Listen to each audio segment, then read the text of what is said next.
faut toujours payer. Pourquoi on ne peut pas créer la zone bleue? Ah ben ça c'est une de mes grandes idées, ça, créer la zone bleue. Je suis même favorable de remettre, vous savez, il y a une carte qui a été créée, c'est malin, elle s'appelle Stationner malin. C'est assez intelligent. Bon, c'est 15 € l'année, c'est 1 heure par jour. Moi je suis pour, à partir du moment où c'est 15 €, c'est rien, autant que ce soit rien. Voilà. Donc je suis pour la remettre et je suis pour doubler le temps, c'est-à-dire mettre 2 heures à chaque salonné. Entendons-nous bien, hein.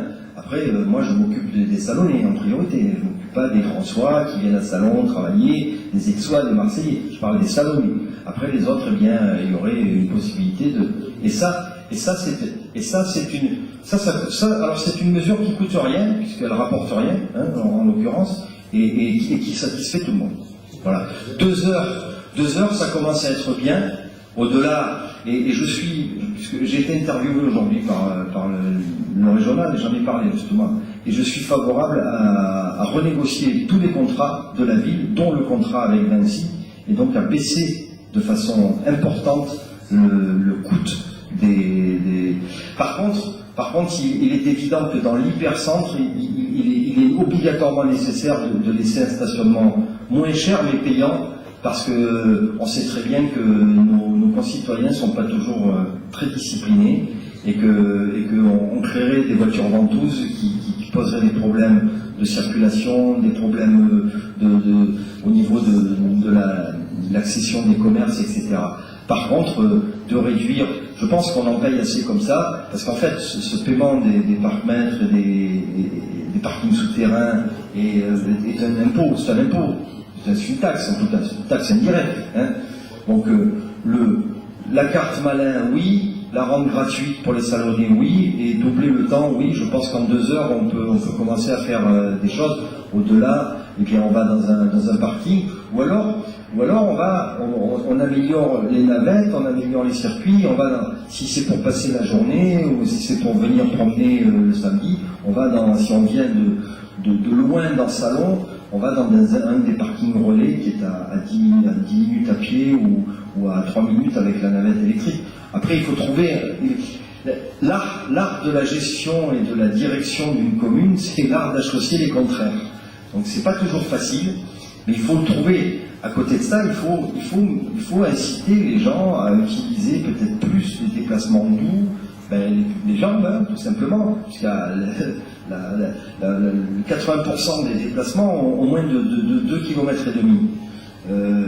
Alors, c'est vrai qu'on a pris de mauvaises habitudes, moi le premier, hein, en l'occurrence, hein, je suis comme tout le monde, et on nous a dit il faut acheter des bagnoles, il faut les utiliser, et puis si vous pouvez l'amener et la rentrer dans le magasin pour faire vos courses, vous allez le faire. Donc c'est quand même pas... Il faut revenir, on va ne serait-ce que pour la santé, que pour la pollution, il faut inciter les gens à utiliser... On n'est pas dans cette tradition-là, je le reconnais, on n'est pas des Hollandais, on n'est pas des Belges, il n'y a qu'à l'île de Ré où on utilise des vélos, heureusement d'ailleurs, sinon ça serait intenable. Bon, alors pendant 15 jours, puisque j'y vais tous les ans à l'île de Ré, pendant 15 jours je suis à vélo, voilà, je suis qu'à vélo en l'occurrence.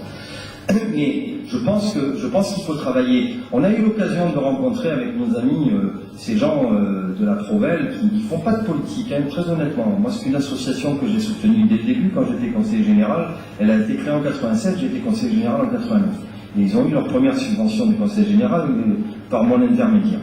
Et j'étais moi-même membre avec le feu, son président, qui était aussi un monsieur qui s'occupait d'une grande association patriotique, monsieur Missner, et qui était très très actif. Et cette association travaille aujourd'hui déjà avec la commune de Salon et avec les techniciens pour les projets, mais ça il faut accentuer ce partenariat dans tous les projets urbanistiques, quels qu'ils soient, et prendre l'avis des sachants, prendre l'avis des experts, j'aime pas ce terme expert, mais en tout cas des sachants, des gens qui posent sur le sujet beaucoup plus que nous, beaucoup plus que nous pourrons faire peut-être nos futurs élus, et qui nous donnent des avis. Après, c'est aux politiques, c'est aux élus de décider, on est bien d'accord. Mais on peut décider en étant pas stupide, on peut décider en étant clairvoyant, en ayant tous les éléments entre les mains. Je pense qu'il faut inciter, mais si, je crois qu'il n'y a pas assez de campagne de communication là-dessus. Il faut inciter de plus en plus nos concitoyens à utiliser. À côté de ça, bien entendu, dans la charte, vous l'avez sur son site, la charte que j'ai signée, la charte de la Provence, et bien sûr, il faut adapter, il faut des zones sécurisées, il faut pouvoir mettre des vélos sans se les faire piquer, etc., etc. On est bien d'accord. Tout ça est un tout. Mais il faut y réfléchir. Mais pour répondre à ta question, ça sera ou quasiment gratuit, en tout cas, c'est une zone qui devrait être rendue gratuite, à mon avis, parce qu'elle est vraiment excentrée. Hein, je suis très honnête. Et puis en plus, le problème, c'est qu'on sait très bien que tout ce qui est utilisé autour de l'hôpital, ce sont les gens qui vont visiter les malades, etc. Donc, à étudier. Le problème, c'est qu'il faut renégocier le contrat avec la société d'Insite, puisque c'est elle qui gère aussi les stationnements de surface. Donc c'est valable partout, hein, bien sûr, cette mesure elle est valable.